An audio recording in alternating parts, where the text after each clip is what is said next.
So welcome to On My Couch. My name's Damien and I'm the founder of OMC Group. And what we do is we work with individuals, teams and organisations really to sort of enable effective change. But fundamentally what we do is actually help people work better together. Um, uh, on My Couch, so welcome to another episode of On My Couch. And we put this together because what we wanted to do was to talk with super smart people about topics that interest us, and then try and think about how we might bring that into our work environment. So hence On My Couch. Normally my co-host is Sue, but today we've got a special co-host in Joe Clancy. And Joe, many faceted, multi-talented, founder of the Adaptability Factor, bit of a guru in service design and continuous improvement and agile amongst other things. So Joe, maybe before we introduce our special guest, perhaps talk to a quick introduction to yourself. Yeah, thanks, Damien, and hello to Joe as well. So I made a shift from corporate roles into starting my own business just as the pandemic hit. It was a bit of a baptism of fire, and at that time, I joined an organisation called Business in Heels, and so I had the pleasure of having Joe Plummer as my first ever business coach. I've got a long-standing association with Jo and Business in Heels, which is a company that she's initially founded. And that was quite instrumental in me making that shift. So I had all these skills, as you said, Damien, like design thinking, future thinking, lean and agile, and had a lot of corporate strategy experience as well. So I've sort of combined those skills and that experience to use those methods to really advance strategy. And so my latest work, I've been working with organisations on helping them to open up their strategy, which sounds quite, of course, everyone wants to open up their strategy and engage, but getting that engagement is just so important. We know the best form strategies can go awry if that engagement isn't right. So I've been really helping them about what, who, when, and how for that engagement. So, in kind of four key groups, like your customer, you're bringing your voice of customer through, making that front and center in the strategy, your people and the amazing perspectives that they have around the systems and processes that sit in the back end of your organization, the interaction with customer.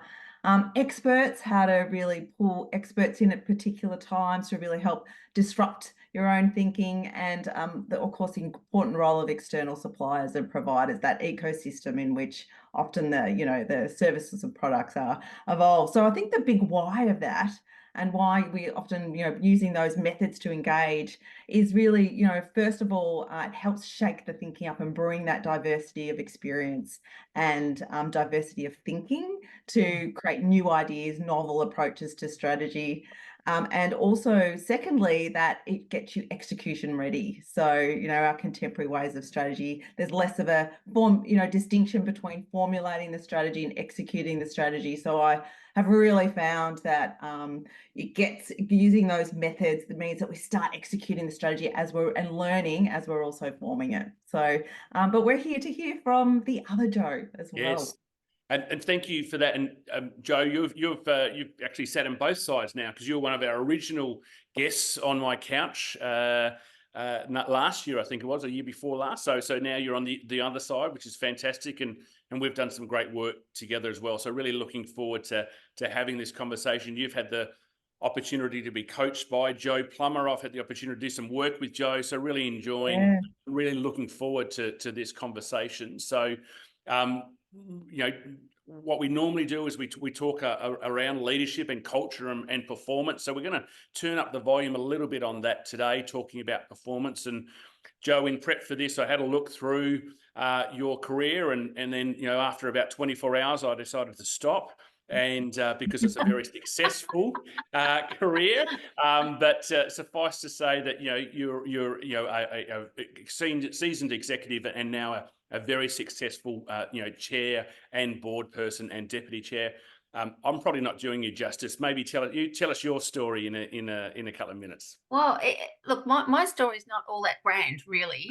And one of the things that I really like to sort of try and do is demystify these roles, because mostly, if you can be, good at a lot of things, as in average at a lot of things, and Yeah. apply that thinking and have a go, you know, usually the result's not too bad. So, Mm. but my original career was as an executive retailer, so in that corporate retail background, and I did that for 20 odd years and absolutely loved it.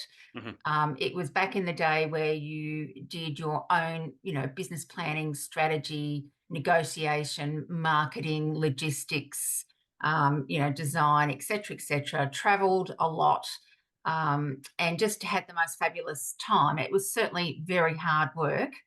You know, all of your own. I can remember sitting there over a weekend, sort of, you know, in the early 90s, trying to balance up a buying plan, which was like 1.5 meters long Mhm. with probably 50 pages of $60 million worth of whatever, you know. So, you know, that grounding was just absolutely amazing.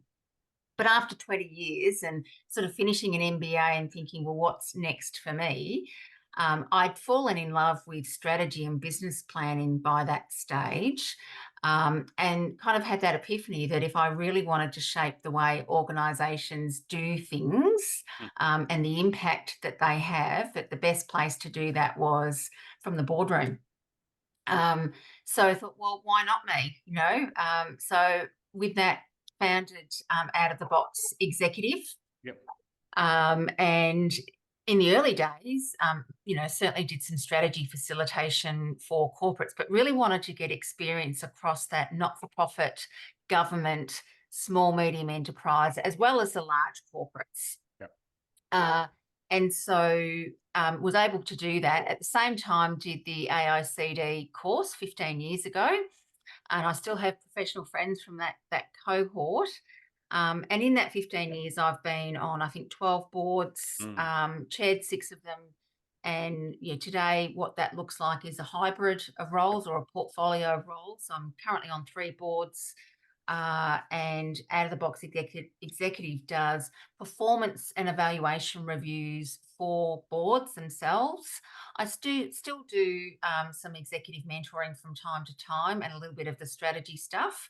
But I also work for the AICD, and a couple of universities in that sort of governance piece. Yeah. And these days, what I would sort of say is that I'm a governance and strategy professional, Mhm. and my goal is around helping organisations prosper commercially, but also, you know, have that social impact and that, you know, tread lightly on that environmental footprint. Oh, so Joe, with all that experience, tell us more about your view of boards and in particular your experience as board chair. Yeah. So I think the view of boards, I mean, there's a whole bunch of things that boards are meant to do, and you know, you can sort of look that up and it's pretty 101. Um, but I think, you know, for me, if at the end of the day the board hasn't created value for the organisation, when you think about the effort that has gone into preparing board papers and, you know, reading them, minutes, committees, diary management, all those sorts of things. And if at the end of that we haven't created significant value, then, you know, I think that, you know, having a board has put the organisation in deficit. And so, yeah, there's absolutely a compliance component, but you might argue that that's, you know, not necessarily creating enormous value. Of course, it's a ticket to the game. So I think that the view of boards is create value and have that robust discussion between directors, and certainly between directors and the executive. Mhm. What does that actually look like? And what is the expectation, you know, in doing that? I think that was only one part of your question. I've forgotten the second part. The board chair, just anything reflections on board the Yeah, board chair. yeah. Look, I love being board chair, and that's partly because I'm never the smartest person in the room, but I You am you really are the smartest or you're never the smartest? Or never the smartest ne person right. in the room. And I'm super comfortable with that. I Yep. am really good at getting the smarts across the room. Yep. Yeah. And, you know, that sum of all parts being greater than one. And probably the other secret sauce for me is, you know, I do love to throw an aspiration out there and then let the smart people work out how we get there, Get there. right? So that's one of the reasons why I love chairing. And I think, you know, the opportunity to set that constructive tone and demystify what boards do, get rid of the egos in the room and set about, creating that value. That's probably the bit I love most. So, Joe, what about right now? What are boards focused on right at this really time in 2024? Yeah, look, I mean, there's all of the things that you can read about, that are going on in the world, in Australia, cost of living, cyber, you name it, right? There's dozens of them. Mm. And certainly if you look at the World Economic Forum top 10 global risks, all of those things are affecting our organisations either directly or indirectly. But I reckon there's two things that I think are really important at the moment for boards. One is that this is an era of action. You know, time for planning, absolutely. We certainly don't want to be running into trouble. We'd rather be walking into opportunity. But we've got to start. I mean, good intentions are not enough. We Mm. actually have to start getting rubber on the road, particularly with some of these really serious problems, whether it's housing, whether it's cost of living, whether it's extreme weather events and, climate change and all the things associated with that. We've got to start acting. So that's the first one. And the second one for me is how do we think about growth into the future? Because just bigger, sort of better, whatever, isn't cutting it anymore. What is it about growth and how do we create value through growth? So it's a little bit like, I said earlier around, how do we do it in a way that we tread lightly on our environment, that we have a much greater social impact and that we leverage our resources that solve a number of complex problems, not just a one-to-one kind of, growth for the sake of growth. Mhm. And I think that takes a lot of different thinking for boards. It's not just about making more money, right? Making money is important and we absolutely have to do it. But how we do that, and then what we do with the profits are also equally important. Yeah, wow. I can just feel the passion that you've got in just talking about these types of things. What do you love about working on boards? I think it's the opportunity to help shape. At the end of the day, and one of the things I sort of say to people when I'm facilitating at the AICD, if you've got a seat to the table, you absolutely have the responsibility and the accountability make a difference. Mm. You cannot sit back and just let, people around you, you are in control of those decisions. And the way organisations do things, how they impact every stakeholder across that value chain. And if it's not right, well, then you've got a duty to actually sit and for the organisation, making decisions collectively together. So individual directors don't make decisions, collective boards do. Mm. So it's a team and making decisions for the whole organisation for that medium and long-term sustainability, which is not just about the finances. Brilliant. Thanks, Joe. That's such a good summary of like the challenges, but also like the value that boards can create in these times. Yeah. If we, Yeah. I mean, I've just made a note because you talked about sort of, action and growth. I mean, I'm interested in, and you've talked about being on commercial organisations and non-commercial organisations. So, Mm. and I think, how do you, as a board member, as a chair, when you think about defining performance in non-commercial environments, what's the sort of the conversations that you have in that? Because that can be, in some ways, it's much easier to define performance in a commercial organisation than a non-commercial organisation. Bearing Mm. in mind what you just said around, there's other ways of measuring success besides Mm. profit, but from a that conversation around performance within a non-commercial organisation, how do you have that at a board level? Yeah, here's the thing. I think that the gap between commercial organisations and full purpose Yep. organisation are closing, Yep. right? Society's expectations are so much greater and so much more transparent in terms of how organisations do things than what they ever were. Mm. And so I think that one of the realizations for non commercial organisations is that that probably isn't enough anymore. Whether you're the smallest not-for-profit or whether you're the largest for-purpose organisation, you've got to be commercially minded, Yeah. right? So we have to make money. We Yeah. have to be financially sustainable, whether we like it or not. Competition is incredibly high in non-commercial Mm, organisations. mm, There is a lack of resources. There's mm. funding diversity that we need to think about, so there's a whole bunch of things. So that gap is closing. Yeah.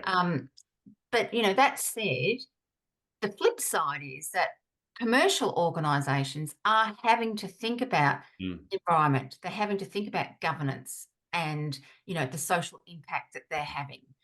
They need to think about quality outcomes that they're delivering, their transparency, how they treat their employees, their suppliers, and all of those sorts of things.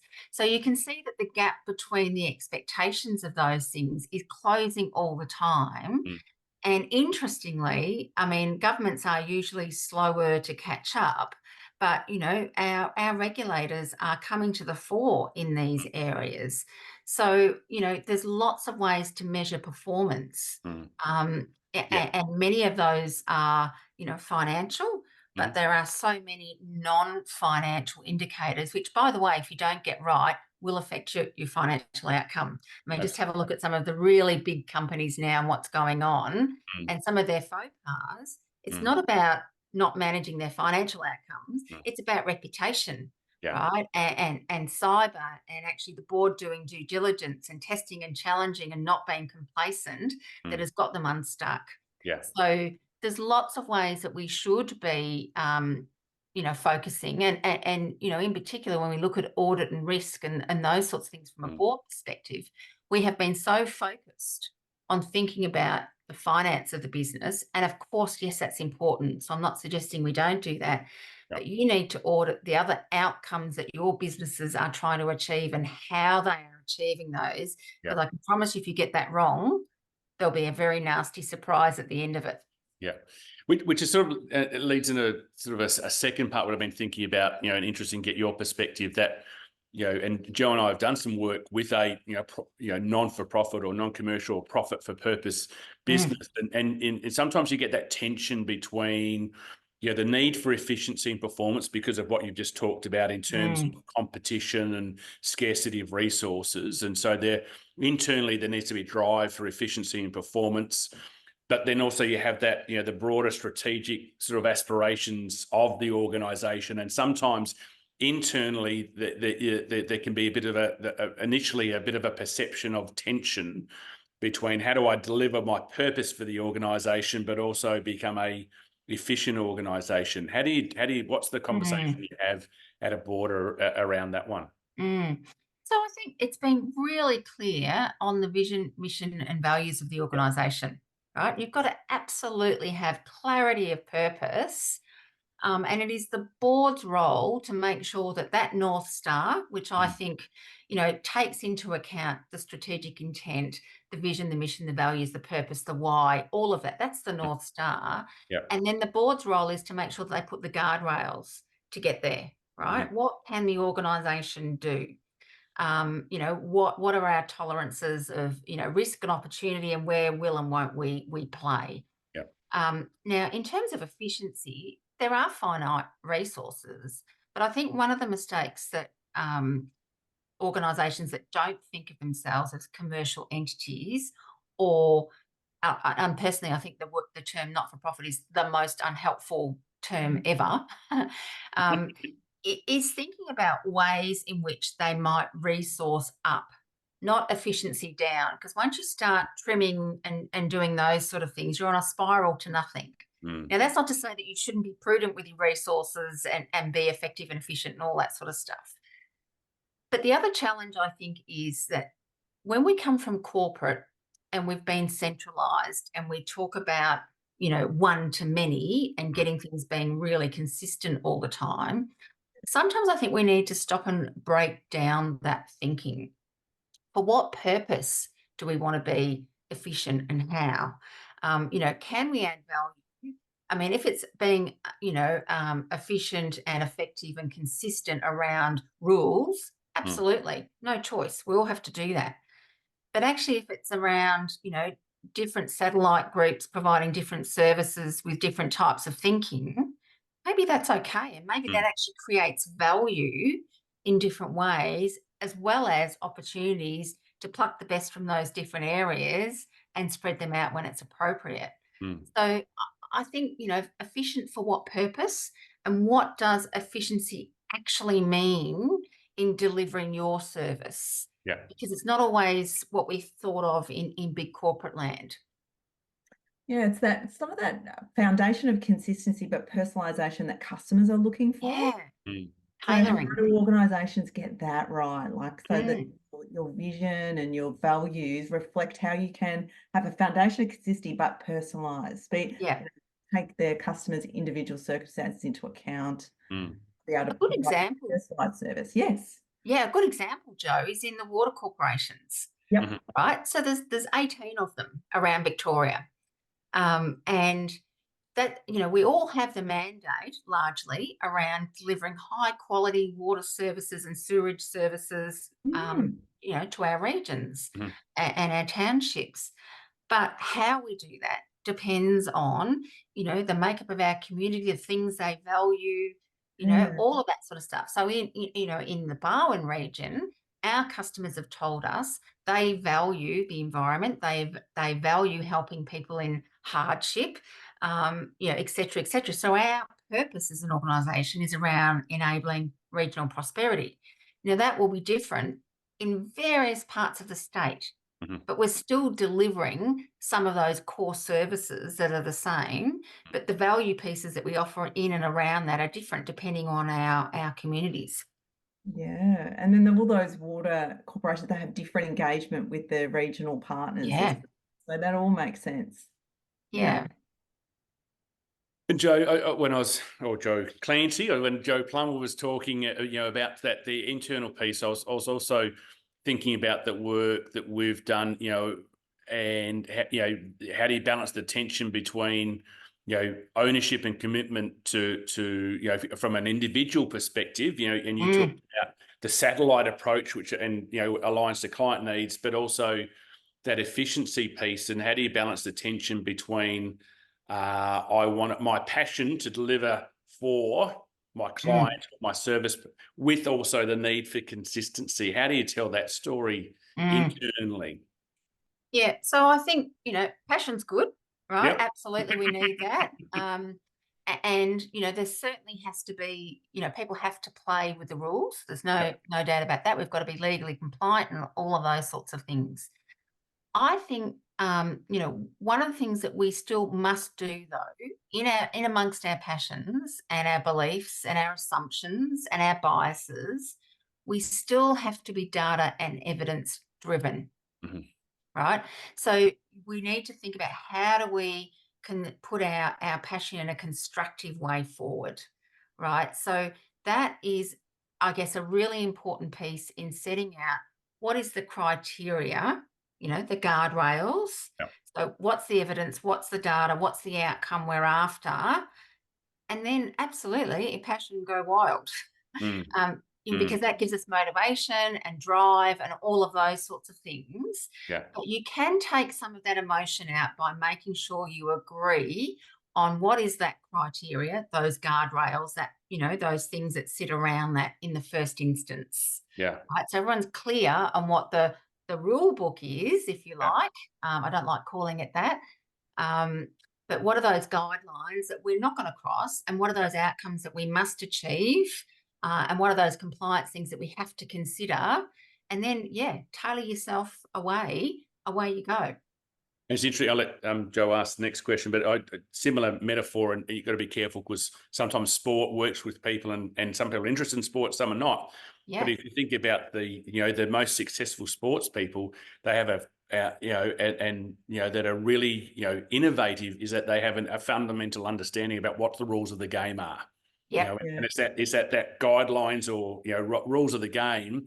That's when empowerment. That's when the passion comes through, right? But so it's interesting. Yeah, and you've got to allow that dynamic piece. Yeah, because that's where you get those leaps ahead and that delivery. Exactly.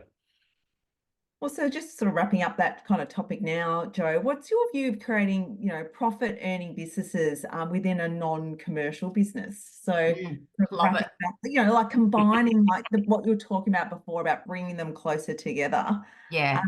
Yeah, that then, subsidizes that, it really creates that value. I've come across so many organisations, whether it's, in board reviews or, strategy or whatever, just in my travels, that are for purpose organisations that have come unstuck or are finding life incredibly difficult because they've had some government funding pull. Yeah. And that happens a lot. Mm, Um, and I think, one of the things I always ask people to consider is diversification of funding. mhm, And one great way to do that is to think about, whether it's a subsidiary business or, an adjunct to having some profit earning that allows you to balance and be more in control of what your organisation is. And certainly, even in the government entity that I've been involved in, we've done that. We actually have a proprietary limited business that is profit making, and mm, we tip those profits into the organisation to help keep prices low, right? Um, but be careful what you wish for. It has to be, you know, you've got to have the capability and the resources in the organisation. Now, it's very easy to say, well, we don't have that, so we're not going to do it. But you need to look along the value chain of what your organisation does and the purposes that it fulfills, and where are the adjacent opportunities for you commercially, and thinking about, how do we invest in those. Personally, I think it's a necessary evil these days. If you want to safeguard yourself and be financially resilient and give yourself, a level of agility to keep delivering on your purpose. yeah. So, I think it's a good thing.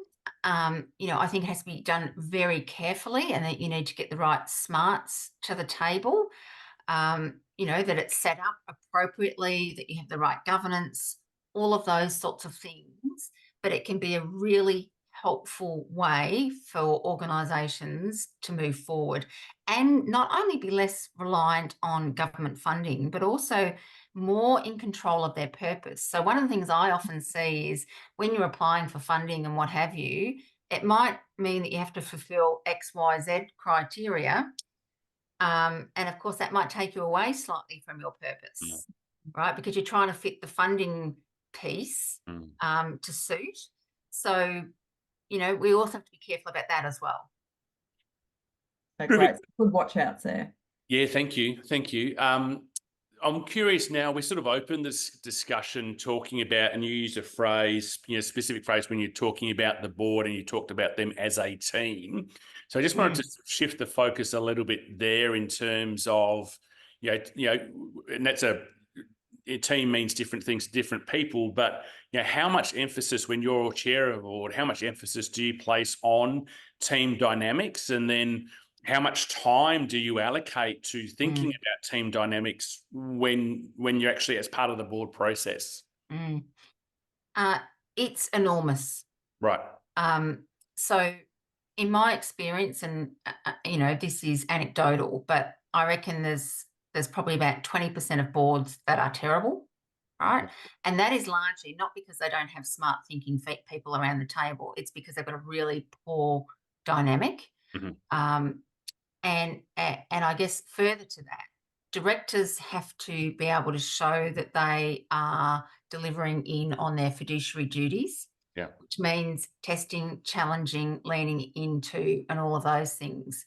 And what you probably want, in my view, is a board that with their executives are not trying to get their own way or their solution or the recommendation necessarily as what the executive have put through, that Yeah. the executive have a mindset as well as the board is, wow, let's start with this proposal and maybe we can build something even better, right, at the end of it. And Yeah. that takes a very different level of thinking, and, getting rid of egos at the table and really thinking about what diversity we have around the table to actually be able to deliver on that. Yeah. Now that takes time and effort. Yeah. And so, doing combined professional development together with directors and even with directors and executive, right? So that you've got a common language without taking away the accountability of the board. But the partnership is so incredibly important. Making sure that you've got group briefings, group workshops, that you're actually spending some social time together. And, we talk about the risk of directors and boards. Well, in my view, and I say this tongue in cheek because, of course, you should do all of your due diligence and have D&O insurance and all of those sort of things that we talk about. Yeah. Actually, investing in your dynamic. Yeah. So that you can test and challenge with rigor. Yeah. Is probably your best defense, right? Yeah. And now you can't do that, I don't think, without having a high level of trust and respect and integrity and honesty in amongst and between directors. Yeah. So every year, the boards that I'm on, we would have an independent facilitator. We would check in, we'd do professional development, we'd talk about our why, we'd talk about our strengths. We've done 360s with each other. Yeah. We help each other and enable each other to be the best we can be. And feel comfortable to say, well, I reckon you're getting a bit wobbly here. Remember, we said we wouldn't, what have you, and we can do that. Yeah. And it's also about at the end of every board meeting saying, well, how did we go today? And you know what? Sometimes, because we're all humans, we don't get it right. We haven't behaved at our best. Yeah. And we can talk about that and say, righto, what are we going to do different next time? Yeah. And take those things on board. So I think it's incredibly important and often overlooked, right? Yeah. We're so quick to get into the business of the day, and we forget that, okay, what do we need to do first? One of the little tips I would say to people before you start a meeting, whether it's an executive meeting or a board meeting, start with some time, and it might be about 20 minutes, and it's a go slow to go fast. Check in with people. Be human first. How are you going? Heard your mum wasn't well, etc., etc. And then before you get into the meeting proper, have that little moment where you sort of say, okay, we've got a fairly big agenda before us today. Where are the red flags for people? Are there any things that are creating allergic reactions that we really want to lean into? Okay, how are we going to be when we discuss that? What are the areas that we can move through pretty quickly? What are the difficult conversations we might need to have? Yeah. And that just helps people put themselves in the right mindset to do that. I mean, that's really something, that's sort of really simple and really powerful what you've just articulated there, isn't it? Because you could see both Joe and I nodding their head saying, yeah, okay, we could see how that would work, and that actually sets the tone for the discussions as well. Can I ask one more question, and then Joel, I'll give you a chance to ask a question. But that tension point between strategy, getting and operational as a board, how do you balance that? Because to have enough operational knowledge so you understand the workings, the opportunities and the challenges, but also so you're not going down into the detail and actually running the organisation. Any quick tips or suggestions about that? There's lots of tips and tricks there. Not least of all, perhaps having a fortnightly, weekly, monthly, whatever's right for your organisation, MD kind of blog that goes out to directors that keeps people informed of what's going on, so that you're not doing that in board meetings. But again, tongue in cheek, I would say have as few board meetings as you possibly can, right? And the way boards create value isn't necessarily in the board meetings. Of course, that's where we make decisions, important. But I would say get out and about together, meet with your regulators, meet with your key stakeholders, do briefings, do workshops, do site visits, think about safety and what have you, so that when you do get to the board table, right, you have those decisions before you have the information that you need to be able to create that value and make those really important decisions, and that you'll focus strategically in that space, not down in the detail. So, and again, making sure that you have the time on the agenda, that allows you to do those things, as well as, you know, the compliance things that you absolutely need to do. Yeah, great. So thanks, Joe. Well, we're just going to start to wrap up now, and we just thought it might be good to end with maybe a more reflective question. Just to, you know, from time to time, we all sort of step back and try and reflect on our careers and, you know, what we've done and where we're going. And sometimes you're thinking, oh, I wish I had have known what I know now then. Well, how would you, what's your reflection on that? Mm. So I reckon, I mean, one of the things I always sort of say to people is to think, I mean, I'm a doer, right? I'm an action person. I love a list. And while I'm doing that list, Joe, I can solve your problem. And Damien, if you need to go for a walk at the same time, I can come with you and knock yourself out, right? So that's kind of, I've got a pretty fast pace. One of the things I wished I was more sensitive to early on was matching my to do with my to be. Mm. Right? How do I need to be in that moment in Mm. time? Right? Because it's not just a transactional get the job done. Right? So that would certainly be part of it. And so in some ways, being less proactive, more thoughtful, Mm. and letting the cards fall before you act. Because often you find yourself having to unwind when you've gone too quick. So I reckon that would be the big thing for me. And I certainly do try to practice that more, a lot more. I don't always get it right, but it's something that I'm very mindful of. Mm. Sounds like you've done that in terms of how you frame up and set up the board meetings. That's so reflected in what you just talked about before. Yeah. Mm. So, Joe, we could clearly keep on talking, but so thank you very much for your time. You know, really great discussion, and you know, I think you know I've certainly got a lot out of that in terms of helping me think, but also some really practical things that actually I can apply, you know, straight away. Joe Clancy, what was your takeaway from today? What has Joe got you thinking about? The dynamics as well as the mechanics of a board. That was probably and how important it is to get out of that boardroom and into the context, into the relationships that drive the organization, to get that informed picture to then make really good decisions. That was really almost music to our ears, wasn't it, in terms of that dynamics and getting the conversations. So, Joe Plummer, thank you so much for your time, and thank you very much for being on our respective couches. And Joe Clancy, thank you very much for being our special guest host as well. And we look forward. Sorry. It's been a privilege and honour. Thank you. Thanks for having me on. Thank you. Great to connect with Joe again.